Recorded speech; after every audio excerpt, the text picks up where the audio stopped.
All right, so today we're here to learn about how you can serve to heal the emotional wounds of veterans. Um, you yourself, you may be a veteran or you may know someone who has served. And we're excited to have this webinar today as our very first military webinar, which will try to address the uncommon and unfortunate circumstances of having mental illness, whether it be PTSD, facing trauma, or any other mental health condition. So we're excited to have you join us today. My name is Ebony Schamberger, and I'm the Marketing and Communications Manager here at Divine Mercy University. And I'm happy to have Michelle Drennan and Steve Showalter here on the line. They're here from our master's degree programs. And just to give you a little bit of background about us, Michelle Drennan is the product of a father who served proudly in the U.S. Army Air Corps and the United States Air Force for 32 years. She attended 13 different schools from the first grade through the 8th grade and professes to be a fine military brat. Her career spans many years of being in the world of college admissions for technical and nursing schools, and now Divine Mercy University's Master's in Psychology degree. She has helped to guide many military men and women to new vocations after leaving the military or while still serving our country. Steve Showalter is a part of a family history that has served in the military from the Civil War through World War II and up to the present. After a 25-year career of leading Marines during peaceful times and not so peaceful times, Steve joined the Department of Labor, where he continued helping veterans and their families as they transitioned out of the military into the workforce. He has over 10 years of experience in helping students determine their career goals and obtain their education.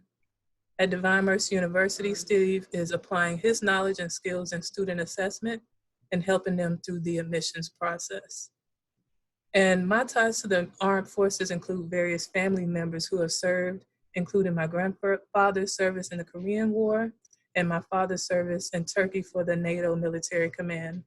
As a marketing and communications manager here at DMU, I'm excited to help serve the mental health needs of veterans and help end the stigma surrounding it. All right, I'm going to kick it over to Michelle. Well, I saw some names on the bottom on our chat, some folks that I've talked to before, and interestingly enough, another Michelle that I was on the chat line with right before the webinar started. We welcome each of you. My first slide gives you a perspective about the history of Divine Mercy. It is a Catholic graduate school of psychology and counseling, and we're very unique because we're dedicated to the scientific study of psychology, but it has a Catholic Christian understanding of the person, marriage, and family, treating the whole person, if you will. We were founded in 1999, and at one time was called originally the Institute for the Psychological Sciences, or IPS. In 2014, we launched our MS in psychology, for which I'm the admissions counselor, focusing on educating working professionals. And in 2015, renamed ourselves to Divine Mercy University with the addition of the School of Counseling. So that's how we became to be Divine Mercy University. It's very important, those of you who are looking at a master's degree, that you look at an accredited school of learning. We are accredited by the Southern Association of Colleges and Schools Commission on colleges to award both master's and doctorate degrees. Very much places like Duke University also have Southern Association of Colleges and Schools. So it's very important to look at a master's program that would springboard you into a PhD or whatever you want to do in the future. So that's an important aspect, is going to an accredited college. We also, because we are located in the state of Virginia, have various state council of higher educations, and our program is aligned with premier and industry programmatic 2016 standards established by KCREP, and we are very close to that final approval. So as you can see, also the American Psychological Association and the Association of State and Provincial Psychology Boards.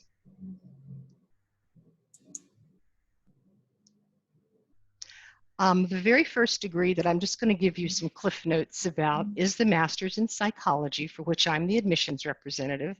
That one is 100% online, internationally recognized, so I do deal with people from Zambia to California.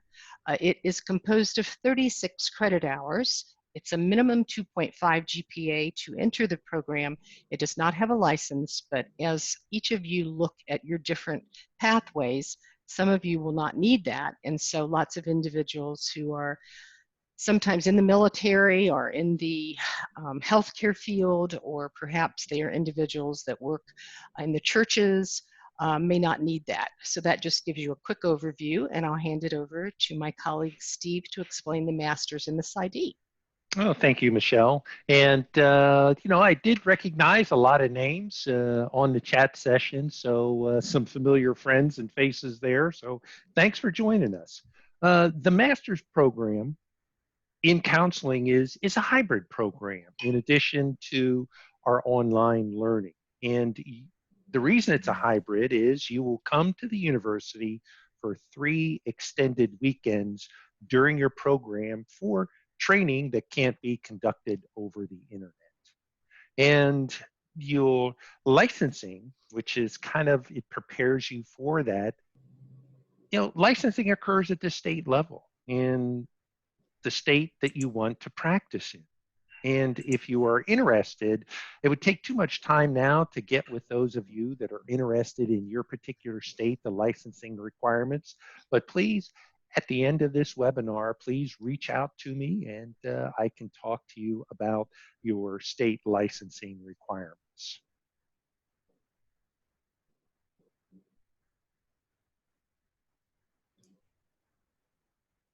Our PsyD in clinical psychology does require one to be on campus for 5 years. It is nationally recognized, APA approved, about 122 credit hours, and just like the Master's in Counseling does require a specific GPA, taking a GRE, and prepares for licensing.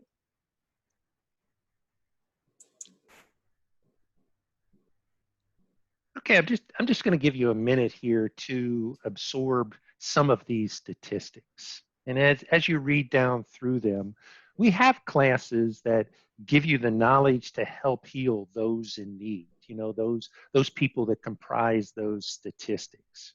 And, a great thing about it, our core faculty are actual working clinicians that bring that current experience into the classroom. And because they bring that experience into the classroom, they ensure that what you learn is directly related to what you'll use in the field. All right, and just in case some folks are joining us only via our phone lines, we did want to just read off some of these statistics that you may already know and you may not know. Some of those are 14% of suicides were by U.S. veterans in 2017, according to a National Veteran Suicide Prevention Annual Report. There is a high rate of PTSD in active duty service members, and the rate of depression is 5 times higher in those active duty service members compared to civilians. And we also brought up this statistic on sexual harassment, which may not be known, that 55% of women and 38% of men will experience some sort of sexual harassment in the military, and that is according to the U.S. Department of Veteran Affairs. And so we did want to just put this up here. We don't want it to be frightening, but we do want to make sure that we are aware so that we can reduce that stigma that exists right now.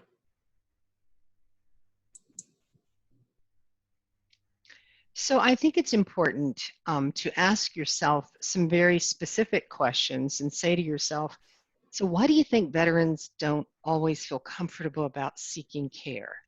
We know that sometimes it's personal embarrassment about service-related mental disabilities. They went in to serve our country and came out with some of those really difficult situations. Sometimes it's getting better, but there is a long wait time sometimes to receive mental health treatment in the VA, but I will say it's getting better. A specific over needing to seek mental health treatment, shame perhaps, fear of being seen as weak, a stigma that's associated with mental health issues, and perhaps a lack of understanding or a lack of awareness about mental health problems and treatment options because they are far improved and have been doing so for many years as we seek greater understanding of how to treat the whole person. There are also some demographic barriers and some false perceptions based on these demographics, such as age or gender. So I guess what we're saying is don't forget to reach out to those that you know and let them know that there are many, many resources that are available. Yes, and we're kind of curious if everyone could put in the chat box, are there other reasons that you've heard of, possibly that veterans aren't seeking care? We'd like to see those so that we can all share that information and possibly read it off once it comes through so that we can speak to that. We did get a question earlier from a listener who was here today.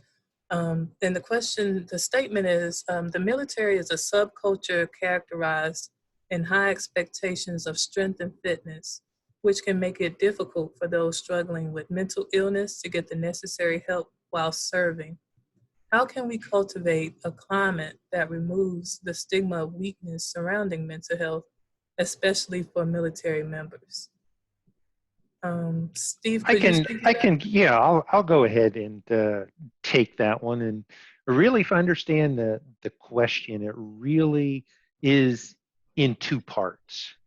Really, in the military, we've been doing a much better job of educating our junior leaders and our senior staff NCOs that obviously taking a look at the previous slide, the statistics there are kind of pushing this new education process within the military down to the lowest level. So the leadership needs to be educated on those aspects of, it really isn't a sign of weakness if somebody comes forward for help. So that's kind of within the military. And outside the military, it really is part of patience on the caregivers and those people that are around those in need, that it really is an education process of the person themselves, as far as you're not looked down upon anymore if you do seek help out here as a transition service member or a veteran. So it's almost a deprogramming of the veteran themselves, that it's okay out here to ask for help. And there are many avenues out here to help you. So I hope that answers your questions. If not, just go ahead and put it back up to clarify your question a little further. Steve, those were great answers. And I'm going to say just one more addition. This is Michelle. I think that military recruiters are now doing a better job, because one of the things that Steve and I and anybody involved in admissions at Divine Mercy do is to give students realistic expectations about the commitment, about what it's going to take. And I do believe that there was a time that maybe that wasn't happening in the recruitment area in the military. But I think part of it is understanding this is what you're going to face. This is what it's going to be. It is not all glory and all beautiful. And I think that that's an important aspect of giving realistic expectations. And I do believe, again, in the military, that people who are in the recruitment areas are doing a better job of that. All right. And so I did want to just read off a few of the comments that just came in. I have one comment saying, additional reasons may be that the team might perceive someone as weak and mistrust their ability to provide protection for the other person's back. Another comment that came in is poor health literacy can play a part in health inequalities. And one other statement that was just shared that is very unfortunate. It's kind of heartbreaking just to read it. It reads, a friend of mine has sought counseling treatment from the VA in the past and felt much more like a number. the counselor didn't even remember the veteran's name, and that really contributed to his alienation and mistrust of the counselor. I could certainly see why that would be the case. Sorry to hear that. All right, and please feel free to continue putting those in the box and we'll read them as we go along. All right, so here is just a moment for us to just participate in a poll. Sometimes we may think we know the answers to things, but maybe we don't. Maybe you all have the answers, so let's see.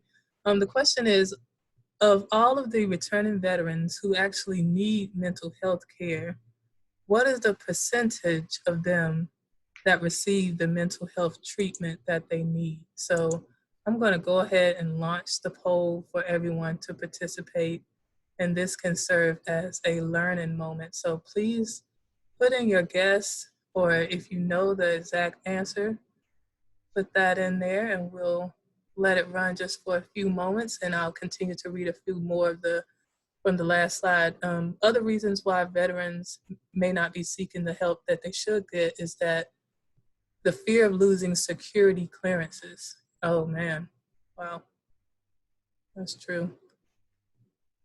And another comment is, sadly, in my interaction with veterans that have worked with the VA, those that don't feel like a number is the exception and not the rule. Wow. So, oh boy. So we all have come, it kind of hits home for everyone. So we'll allow just a few more seconds to allow everyone to vote. Have about 66% of folks who have voted. If you don't want to, that's completely fine.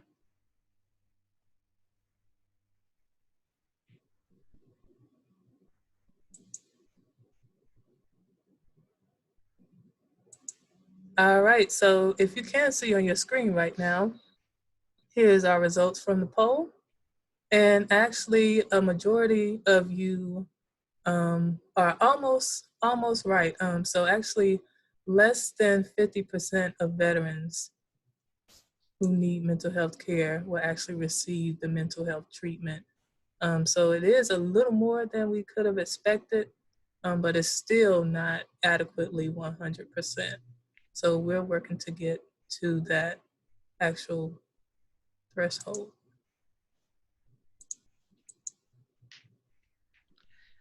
Before I start the top of this slide, this is Michelle again. I would like to compliment all of you all. It is so wonderful to have a webinar where there's such a participation, and your insights and some of your questions are just fabulous. So thank you.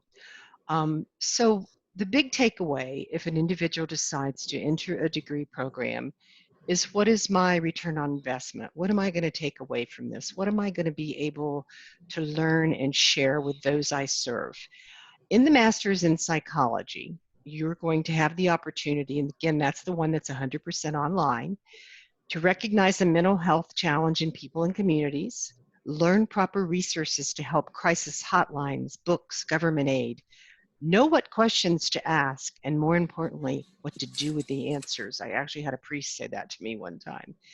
And how to lead a team with a variety of human behaviors and needs. I think a lot of people don't understand that when you get into a role, whatever role that is, if you're a leader in the military, if you're a priest, if you're a person who's in healthcare, you need to understand people. And there are so many human behaviors and needs. And I think the way we teach, it becomes less about you and more about them.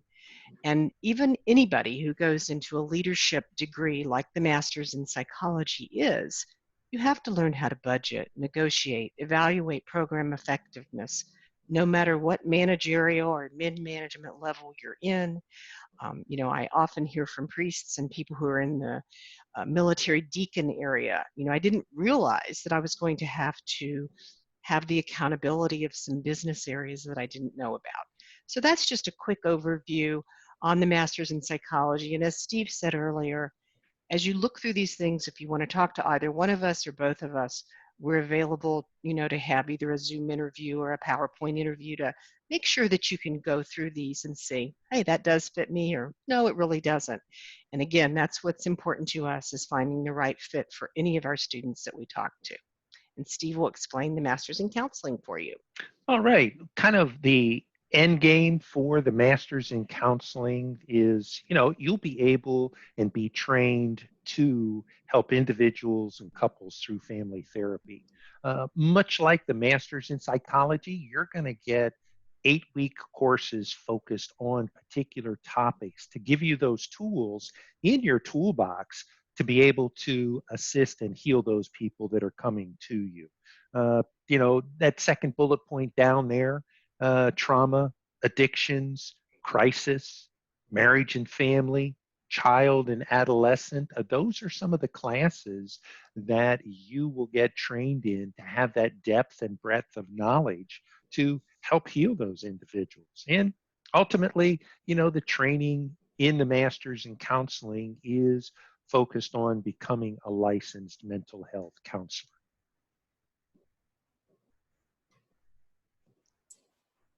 And are there any particular maybe jobs that would speak to the post coursework?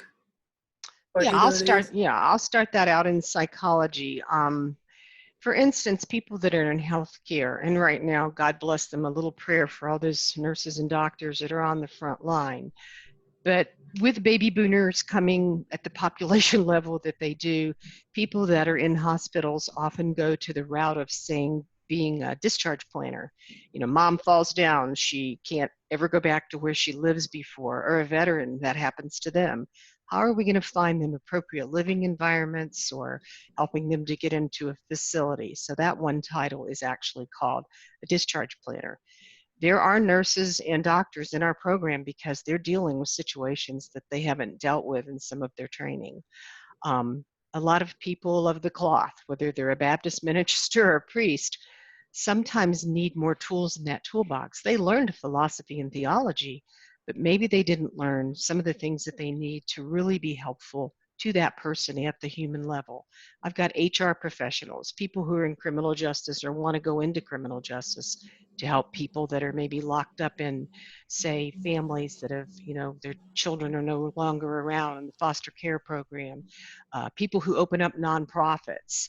It's a very heartfelt type of helper degree where people are drawn by spiritual directors or not being happy with a current career to find opportunities. But let's face it, in all career fields, psychology is a very valuable entity.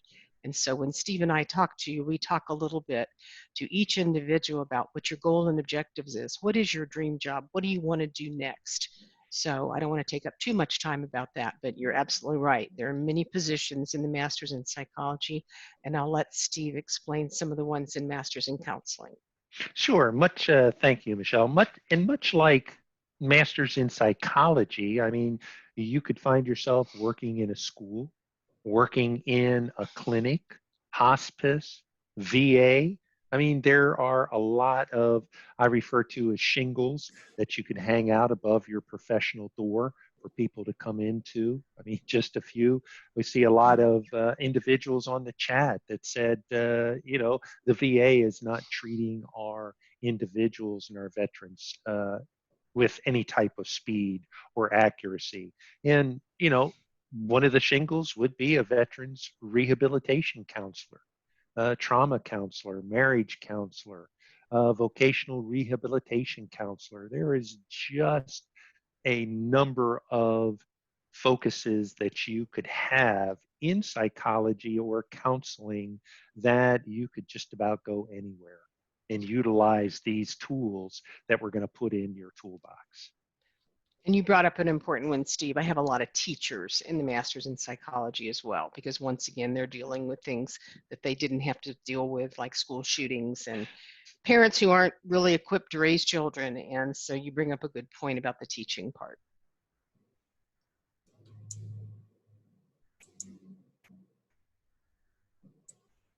All right. And as far as our Doctor of Psychology and Clinical Psychology, which is our 5-year on-campus program, you would really learn how to treat and diagnose severe mental health challenges. So this could be anything from dealing with the loss of a loved one and maybe a fallen soldier, learning how to live with a physical disability, which I'm sure we're familiar with people undergoing, um, you know, so it's not a great thing to have, but as this soldier here is pictured, his life may change and have to be a little bit less mobile than before. And then there's a thing of survivor's guilt, wondering why you survived a certain war mishap and, you know, your comrades did not. Again, you could also gain experience working for a VA medical center or a local hospital. And if you're really passionate about it, you would actually be able to help um, increase those, the effectiveness of those VA hospitals, and also reduce that number, everyone being seen as a number. So with your genuine compassion, that is something you would be able to do. There's also the aspect of presenting a dissertation and also a poster, which is something that our students do here. And an example of a title that a student just presented not too long ago was Combat Trauma and Complex PTSD, a proposed treatment. So, once you're able to understand the human behaviors and also, as you all mentioned, understanding how to work with the actual veteran and the intricacies of their life, then you could be able to present a proposal that could be implemented at some point. And as a result, you would be able to go into various jobs. A few of them, just to name them, is a military psychologist, a dean or professor for a clinical psychology program, or even a counseling program, and lastly, a director of an outpatient clinic. So you would be able to oversee certain departments in that aspect.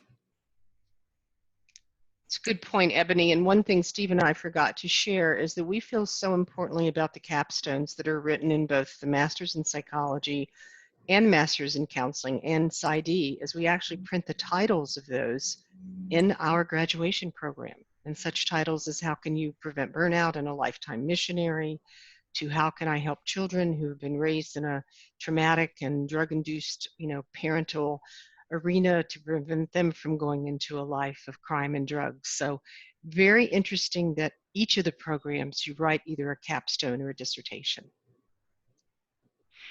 All right, on this side, some of the things that Michelle and I are constantly talking with people is, do I have what it takes to taking this graduate level course? And it's something we spend time and just about every person we work with talking to them. And everyone's always concerned, rightfully so. Can I take this graduate level course? A lot of them think, I'm not prepared to take this program. But take a look at some of the present skills and characteristics that you have that have been honed by your previous career. And we listed just a few of them here. I'm sure we could start up the chat once again by what your previous careers bring to the table. But I would be reticent if I didn't talk about the moms and the wives out there. I mean, I put you at the top of the list for having these skills that will make you a very successful student. My wife continually tells me that she has had the hardest job in my military career, raising our two boys and well, actually 3 boys, taking care of me. So I'm sure you could list a few more in there, but what Michelle and I do is just help you realize that you do have what it takes to make it through this program. It's such an important point because I've had a student say to me, Michelle, he goes, you need to tell your individuals who are coming into the program not to forget the wisdom that they bring. and we each share our wisdom. And even in a virtual world, since most of it is online, the exciting thing is you're learning from one another because you're digging down into very deep subjects each 8 weeks. So not only do you learn from the instructor, but you also learn from the aspect of making sure that you can take the skills you already have and really dig down deep into being a great master's candidate.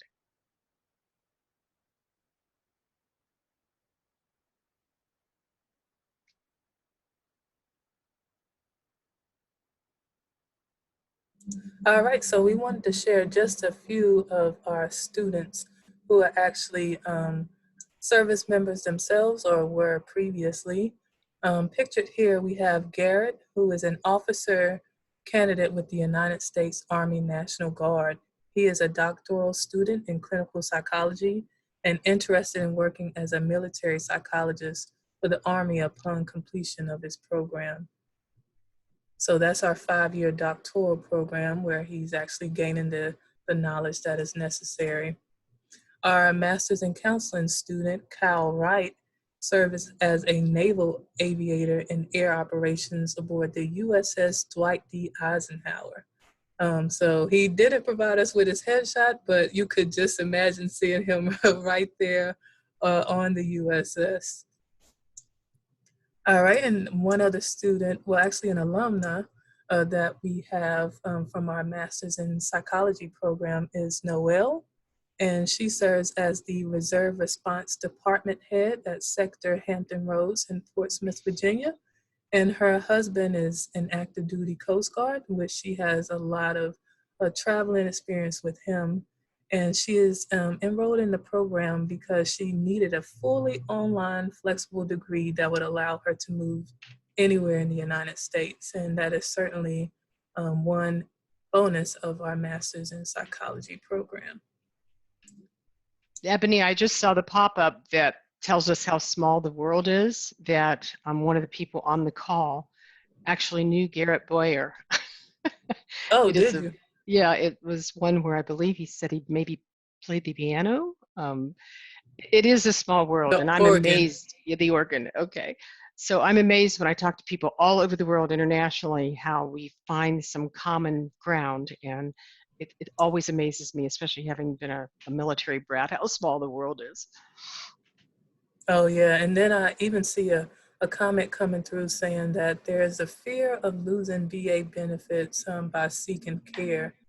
There's the idea that they might experience healing, but they're afraid to lose those benefits. So that's always so very unfortunate.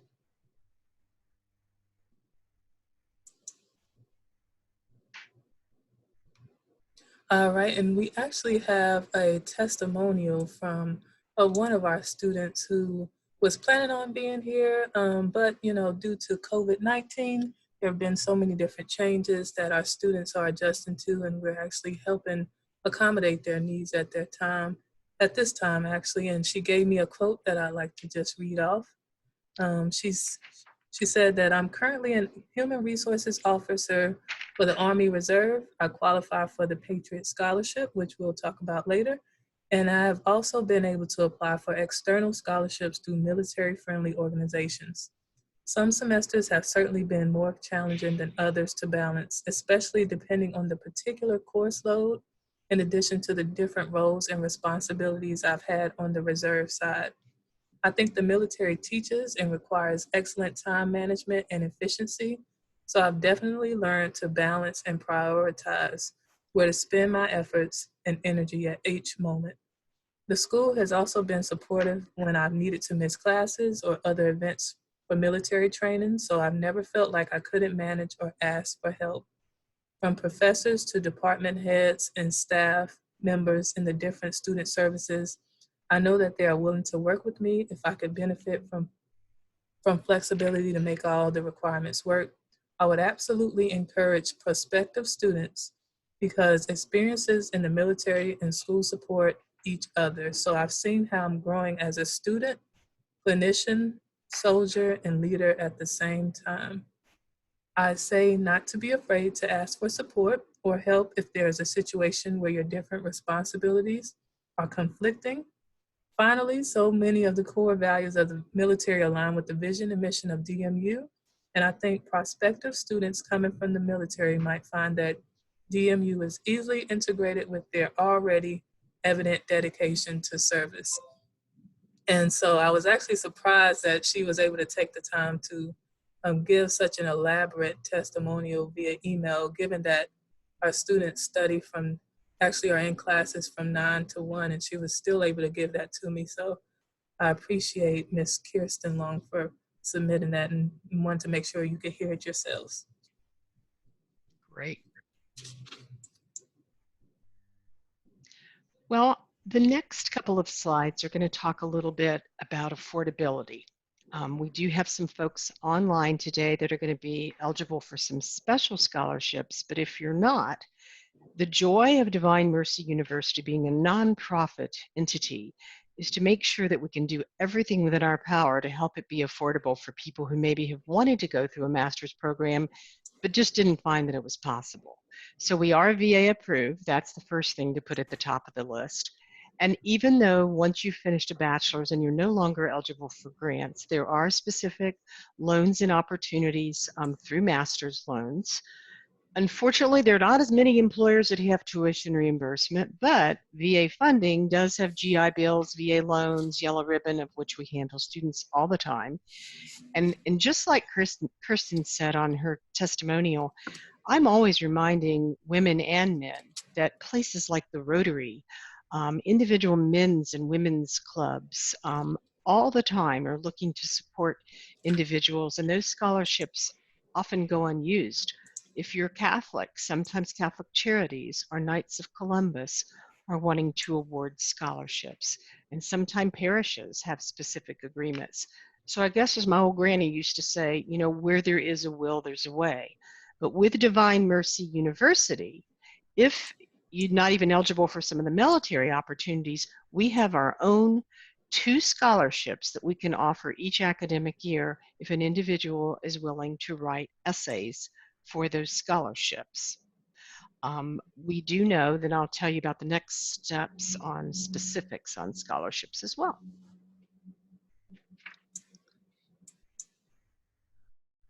So we recently signed an agreement with, I don't like what I call abbreviations, but it is the Archdiocese for the Military Services.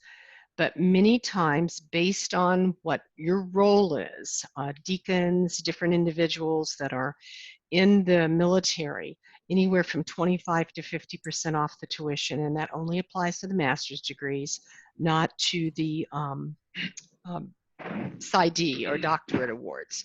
We also have for our own scholarships, a Patriot Scholarship, which is 10% off tuition on all degrees. And then, as I said before, there are other scholarships that you can write individual essays for. And I'll give you a for instance. On the Patriot Scholarship, you just simply have to be an individual who are eligible veterans, spouse, dependents, active duty, military, reservists, retired military. You do have to meet the GPA for the program. And then on the Archdiocese, to break that down, if you're a full-time employee of the Archdiocese for military service and or a member of their immediate family, children or spouse, you can get as much as 30. And we do award our former chaplains or deacons in the military with the Archdiocese with a half off the tuition because they are dealing with some very difficult situations. And then 25% for active duty personnel and their families that are in good standing with the Archdiocese for the military services. And I can't help but repeat over and over and over, where you're part of these organizations or not, we have international scholarships. I noticed there was a gentleman on here from Zambia, which can give you a very nice monetary. I think Steve counted there's between 11 and 13 different scholarships that you can choose from to write your essays and determine if you do in fact are eligible for those. So that kind of gives you an individual, once we talk to people individually, we break down what their opportunities would be with various kinds of scholarships. So I hope that helps in the understanding a little bit.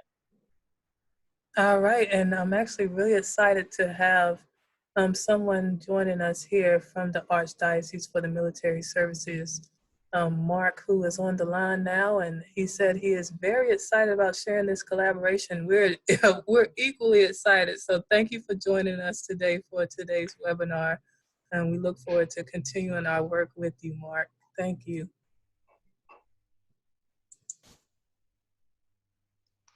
All right, just four simple questions. Is this path right for you? And I feel if you answer yes to just one of these, this career path may be right for you. You owe it to yourself to contact Michelle or myself to learn more about how this master's in psychology or master's in counseling program fits in to answering your yeses to those four things. And I just kind of like to leave you with a quote that I have here in my office. And it says, the most human thing a person can do is put their needs, wants, and ego second to the needs of the community they will heal. And, you now have an opportunity to become that professional to help heal hundreds, if not thousands, of individuals during your professional career. And that's what really gets Michelle and I energized and goosebumped all over our arms when we know, obviously, we both get excited for helping you reach a career goal, but we're constantly thinking about you helping the hundreds, if not thousands, of individuals heal and go to a better place. Great point, Steve. And, again, we're all about fit. We have a standard thing that we say. If it's right for you, we're going to guide you through the process and have the comfort levels there from admissions to orientation and starting class. And if it's not right, we shake hands with you and we part as friends. But we encourage all of you, if it's on the tip of your iceberg, to look at an opportunity that we'd love to have a conversation with you. And Michelle and I will be available immediately afterwards. Ebony is going to put up our contact information. And please, if we're talking to somebody, just leave us a voicemail or just contact us via these our individual email addresses. All right, so if you're able to see the screen right now and can jot down the contact information, Michelle with our Master's in Psychology, for those of you who are listening, her email address is mdrennen, MDRENNEN @divinemercy.edu. And you can also text or call her at 859-414-5999. And as far as Steve's information for the Masters in Counseling, you can contact him at SSHOWALTER@divinemercy.edu. And his phone number is 571-290-7580. And just to give everyone a special offer for taking time out of your day. You may be quarantined. You may be stuck in the house with your children or your spouse, or still trying to multitask and work on your actual work, or even your other work. If you have any projects that are currently going on, you are qualified for an application fee waiver for all three of our programs, which is $55 value until April 6th. So that's not next Monday, but the Monday following. So please do submit your application. If you have questions about how to do that, please reach out to us. Feel free to research our website to learn more about our programs. And we just want to give a few moments to allow you to ask any last moment questions. So we'll stick around just for a few moments now. If you have any comments, questions, concerns, please put those in the chat box and we'll spend about 5 minutes answering those. And Steve and I often will reach out because we'd love to have feedback on how you felt about our webinar. We are constantly trying to improve the way we deliver webinars. We've made them a little shorter, a little more factual, and we always appreciate from our potential students, what worked, what could we have done better. And by listening, I think we have incredible improvements in a lot of our webinars and such wonderful participation on this one. So thank you.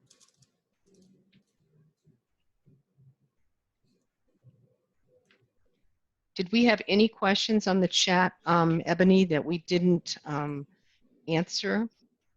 All right, I'm looking through and no questions. Thank you. Bye. Thank you for joining us today.